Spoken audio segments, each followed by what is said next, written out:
"You're leaving me here?" I asked, my voice trembling as I clutched the small bag that carried all I had left. My son didn't flinch. "This is where you belong now. Don't call me again." He slammed the car door and drove away, leaving me standing at the gates of an orphanage like I was nothing more than trash. I turned, expecting one of his sisters to speak up, to defend me. Instead, they lowered their eyes and said nothing. My own children, all of them, had agreed this was where I should end up. The silence stretched between us like a chasm. My eldest daughter, Sarah, who I had rocked to sleep through countless nights when she was sick, wouldn't even look at me. My youngest, Rebecca, the one I had worked double shifts to put through college, fidgeted with her designer purse, a purse I had bought her for graduation with money I didn't have. 37 years, I whispered, my voice barely audible above the wind. 37 years I gave you everything. My son, Michael, rolled down his window just enough to speak. "You gave us guilt trips and burdens, Mother. Now you're someone else's problem." The car pulled away, leaving tire marks on my heart. Imagine raising children your whole life, feeding them when you had nothing, sacrificing your youth, your beauty, your health, only to be thrown away like garbage in your old age. The humiliation cut deeper than any knife. But what they didn't know was that one day, they would beg me for mercy. Tell me, what would you do if your own children abandoned you this way? Would you forgive or make them regret every choice? I wasn't always this broken. Once I was a wife, a mother, a provider. I worked 2 jobs to pay their tuition, sold my jewelry to cover their school fees, and even went hungry so my children could eat. When my husband was alive, he often said, "These children will never forget what you've done for them. Tihei will always take care of you." But he didn't live to see how wrong he was. Let me tell you about the woman I used to be. I was Linda, married to James for 42 years. We lived in a modest 3-bedroom house on Maple Street, with a garden I tended every morning before heading to my first job at the diner. By afternoon, I'd rush to clean offices downtown, my hands raw from scrubbing floors and washing windows. James worked construction until his back gave out when he was 55. That's when I picked up a 3rd job, babysitting neighborhood children on weekends. I remember Sarah complaining once, "Mom, why is our house always full of other people's kids?" I wanted to tell her it was because those other people's kids paid for her ballet lessons, but I just smiled and said, "Because children are a blessing, sweetheart." Michael wanted to play football in high school, but the equipment cost $300. I sold my grandmother's wedding ring, the only thing of value I owned, to buy his cleats and pads. He scored the winning touchdown that got him a college scholarship. Did he ever thank me? Not once. Instead, he complained that his equipment wasn't as new as the other boys. Rebecca dreamed of becoming a lawyer. Law school meant $60,000 in loans that I co-signed, putting our house at risk. I worked Christmas Day, New Year's Eve, and every holiday for 4 years to help her make those payments. The day she graduated, she introduced her friends to Linda, not my mother, as if my struggle to get her there was something to be ashamed of. When James passed away 5 years ago, I thought my children would rally around me. Instead, they circled like vultures around his life insurance money. $25,000, money we had saved for emergencies, money that was supposed to take care of me in my old age. They convinced me to invest it in Michael's business, promising returns that never came. Within 6 months, every penny was gone, and I was left with nothing but a stack of unpaid bills and their empty promises. The day they abandoned me at that orphanage, they lied. My son told me we were going to visit someone. My daughters stayed quiet, knowing the truth but refusing to meet my eyes. When the staff approached with papers, whispering among themselves, "Even children of strangers treat their parents better," my world collapsed. But let me tell you how they planned it. 3 weeks before that terrible day, I overheard Sarah on the phone. She's becoming too much work, Rebecca. She forgot to take her blood pressure medication twice last week, and she left the stove on. What she didn't mention was that I had been caring for her newborn twins every day for 2 months, so she could return to work early. Rebecca joined the conversation the next day. Sarah's right, and she's getting confused about money. She paid the electric bill twice last month. What she didn't say was that I had been sending her $200 every month to help with her student loans, money I scraped together from my tiny Social Security check. Michael was the mastermind. I found the brochures under his car seat when I cleaned his car one afternoon, something I had been doing weekly since he started working 60-hour weeks. Sunset Manor, Golden Years Assisted Living, Peaceful Rest Home. Each brochure was circled with red ink around the words state-funded and low-income families. They held a family meeting without me. In my own living room after I had gone to bed, they discussed my future like I was a problem to be solved. I heard fragments through the thin walls. Power of attorney. Medicaid. What's best for everyone. The morning they came for me, Sarah arrived with fresh flowers, daisies, my favorite, and a bright smile. "We're going for a drive, Mom. Won't that be nice?" Rebecca brought homemade cookies, still warm from the oven. Michael wore his best suit, the one I had pressed for him just the night before.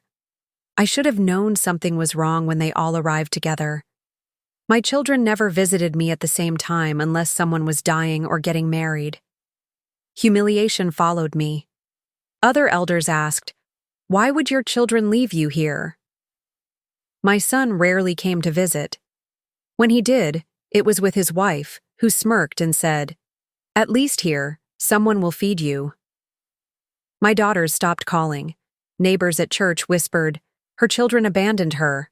What shame."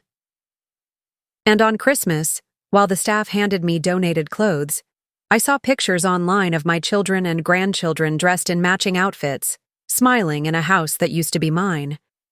The first week at Sunset Manor was the longest week of my life. My roommate Dorothy had been there for 3 years. "Your children will forget your birthday," she warned me on my second day. "They'll forget Mother's Day. They'll forget Christmas.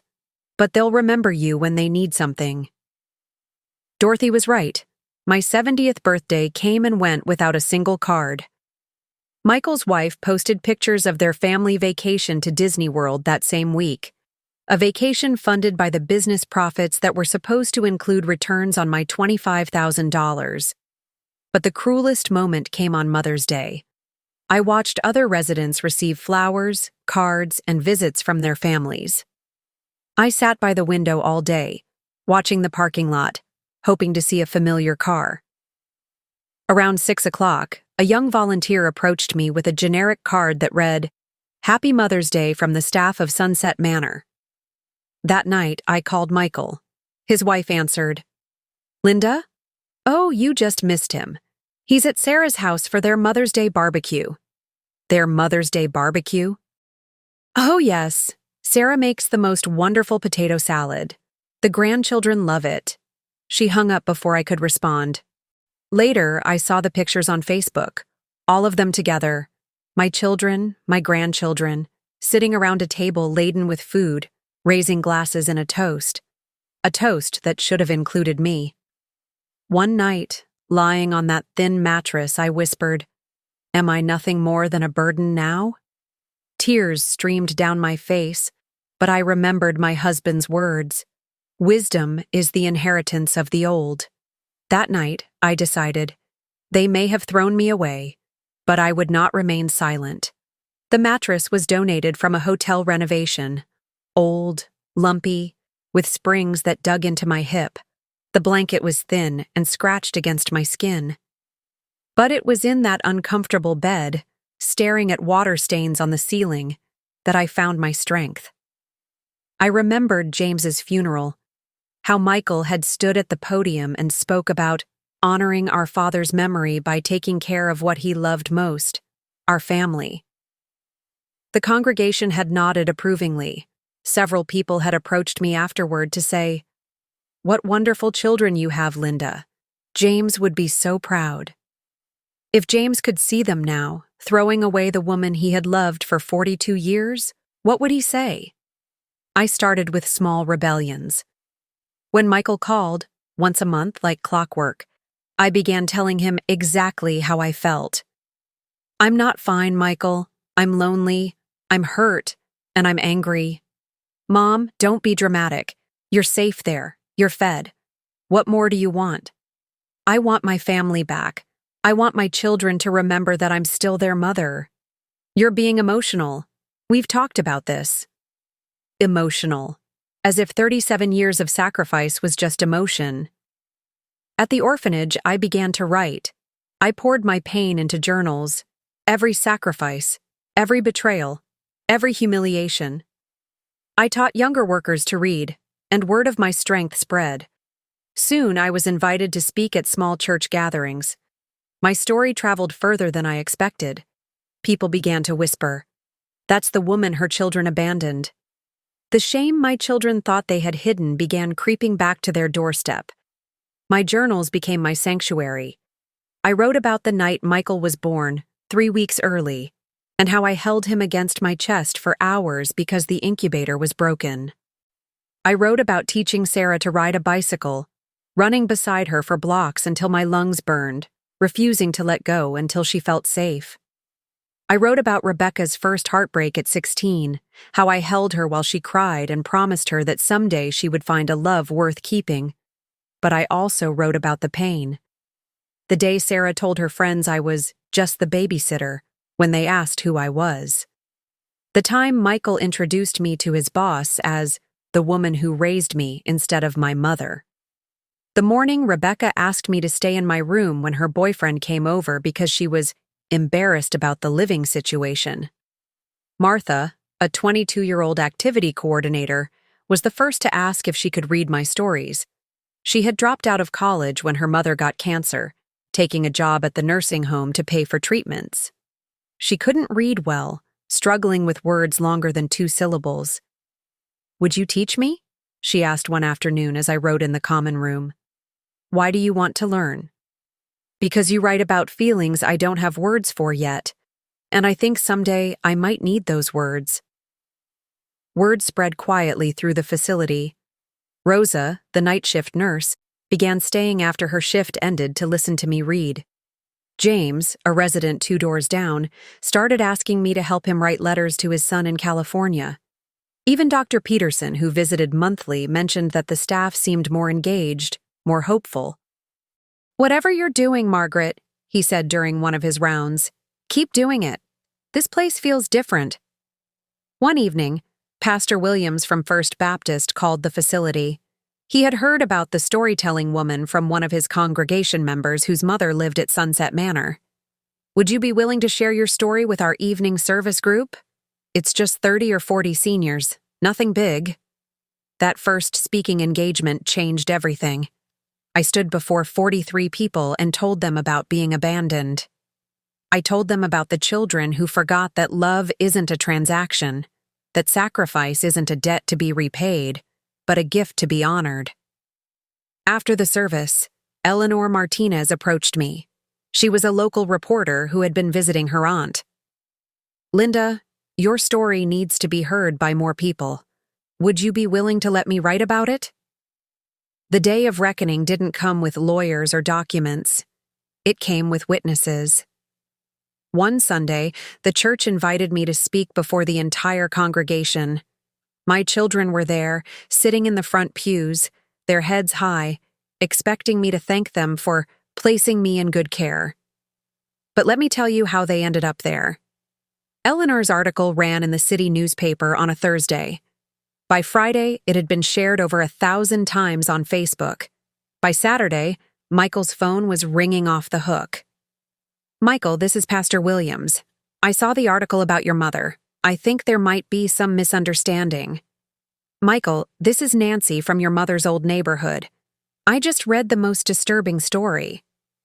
"Michael, this is your mother's doctor. I think we need to talk." Sarah called me that Saturday night, her voice shaking. "Mom, there's an article. It has our names in it. My boss asked me about it. What did you tell them? I told them the truth, Sarah. Your version of the truth. You made us sound like monsters. Did I lie about anything? Did I lie about the $25,000? Did I lie about you calling me a burden? Did I lie about Christmas morning? Silence. Sarah? We thought you were happy there. When? When did you think I was happy? When I stopped calling because you stopped answering? When I stopped asking you to visit because you always had excuses? She hung up. Sunday morning arrived gray and cold. I put on my best dress, a navy blue one I had owned for 15 years, but it still looked respectable. Martha drove me to the church in her old Honda, neither of us speaking during the 20-minute ride. You don't have to do this, she said as we pulled into the parking lot. Yes, I do. The sanctuary was fuller than usual. Word had spread.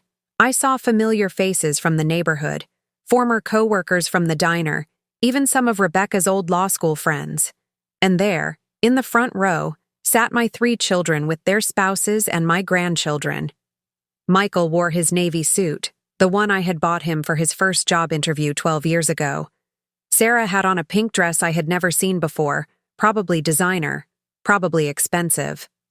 Rebecca sat between her husband and her teenage daughter, my granddaughter Amy, who was 16 and looked just like Sarah had at that age. I walked to the pulpit with trembling hands, but a steady heart. My voice carried through the hall. Do you know what it feels like to give birth to children? To feed them with your own hunger? To clothe them with your own nakedness? Only for those same children to throw you away like trash? Gasps echoed. My eyes found my sons, then my daughters. They abandoned me in an orphanage, my own blood. They told the world I was a burden. The silence was sharp. Neighbors turned to stare. Friends shifted in their seats. I saw the pride drain from my children's faces. My daughters bowed their heads in shame. My son's lips tightened, his eyes darting to the floor. But I wasn't finished. I want to tell you about the night Michael was born. He came 3 weeks early, weighing only 4 pounds. I held him skin to skin for 6 hours because the incubator wasn't working. I whispered to him, "Mama's got you. Mama will never let go." I kept that promise for 32 years. He broke it in 5 minutes. Michael's wife reached for his hand, but he pulled away. I want to tell you about teaching Sarah to drive. She was so nervous she cried the first 10 times we went out. I took her to the empty parking lot behind the grocery store every Saturday for 3 months. You can do this, sweetheart, I told her. Mama believes in you. I still believe in her. But she stopped believing in me the day I became inconvenient. Sarah's shoulders shook. I want to tell you about Rebecca's wedding day. She couldn't afford the dress she wanted, so I took extra shifts at the diner for 6 months. I worked doubles, weekends, holidays. When she walked down that aisle, she looked like a princess. I cried tears of joy. She cried too. She told me I was the best mother in the world. My voice caught. That was 4 years ago. Now she won't return my phone calls. Rebecca stood up as if to leave, but her husband put a gentle hand on her shoulder. And then I said the words that crushed them. I may live in an orphanage, but I am not alone. The community you tried to shame me with now honors me. And when you come begging for forgiveness, you will beg in front of these same people. The sanctuary erupted in murmurs. I saw heads turning, whispers spreading. Mrs. Henderson from down the street stood up and started clapping. Others joined her. Soon, half the congregation was on their feet, applauding not just my words, but my courage. My children sat frozen, drowning in a sea of judgment, and beg they did. In the weeks that followed, business partners pulled away. Neighbors turned their backs. Church leaders questioned their character. My children, who once thought they had silenced me, now carried the shame I had once borne. One by one, they came to the orphanage, kneeling before me, pleading, "Mama, please, don't let this be our story." Michael came first, on a Tuesday afternoon 3 weeks later. He arrived during visiting hours, when the common room was full of residents and their families. He knelt beside my wheelchair, something he hadn't done since he was 7 years old, and took my hands. "Mama," he whispered, loud enough for everyone to hear, "I'm sorry. I was wrong. Please forgive me." "Stand up, Michael," I said quietly. "Don't kneel to me. Kneel to the God who gave you a mother and ask him to forgive what you did to her." He stayed on his knees, tears streaming down his face. "My business is failing. My wife is talking about divorce. My kids ask why they never see Grandma anymore. Please, Mama, tell me how to fix this." "You can't fix throwing your mother away like garbage, Michael, but you can learn to live with what you've done." Sarah came the next week, bringing Rebecca with her. They found me in the garden, where I had been teaching Amy, my granddaughter, how to plant tomatoes. Amy had been visiting me every weekend since the church incident, defying her parents. "Mom," Sarah said, her voice barely above a whisper, "we were wrong." "Were you? Or are you just embarrassed that everyone knows what you did?" "Both," Rebecca said, her lawyer's honesty finally showing up when it mattered. "We were selfish, and now we're paying for it." "Tell me how you're paying, Rebecca." "I lost 3 clients this month, families who don't trust a lawyer who abandons her own mother. Sarah got passed over for a promotion because her company doesn't want the negative publicity. Michael's business partner is dissolving their partnership. And you think this is about your reputation? Isn't it?" I stood up from the garden, dirt under my fingernails, sun on my face. "No, sweetheart. This is about your character. Your reputation is what people think of you. Your character is who you really are. And who you really are is children who forgot that their mother is a human being with feelings and worth and dignity." Amy, my 16-year-old granddaughter, looked up from the tomato plants. "Grandma, will you come to my graduation? Mom and Dad said they would ask you." I looked at Sarah, who nodded through her tears. "I'll think about it, sweetheart." But it already was. They thought they buried me, but they forgot. I was a seed, and seeds always rise. The truth is, forgiveness isn't a switch you flip. It's a garden you tend, day by day, choice by choice. Some days I water it with mercy. Other days, I pull weeds of resentment that keep trying to grow back. My children learned that actions have consequences, that people are watching, that abandoning your mother isn't just a private family decision. It's a public declaration of who you are. But they also learned that seeds of love, planted decades ago, don't die easily. They lie dormant sometimes, waiting for the right season to grow again. I still live at Sunset Manor, not because I have to, but because I've built a life here that has meaning. I teach literacy classes 3 days a week. I visit new residents who are struggling with the transition. I write letters for people whose hands shake too much to hold a pen. My children visit now. Really visit. Not the obligatory 15-minute stops they used to make, but real visits where we talk about life and mistakes and forgiveness and second chances. Michael brought me my husband's ashes last month, something he had kept in his garage for 5 years. We buried James properly, together, as a family. Sarah enrolled in counseling to work through her guilt and learn how to be a better daughter and mother. Rebecca started a legal aid clinic for elderly abuse cases, representing seniors who have been abandoned or mistreated by their families. And Amy? Amy comes every weekend, bringing her friends, showing them that old people have stories worth hearing and wisdom worth seeking. Thank you for watching this story. Don't forget to like, share, comment, and subscribe so you never miss another tale. And join me tomorrow, because I'll tell you what happened when I invited my family to Thanksgiving, but not a single one of them showed up. What I did the very next day shocked them all.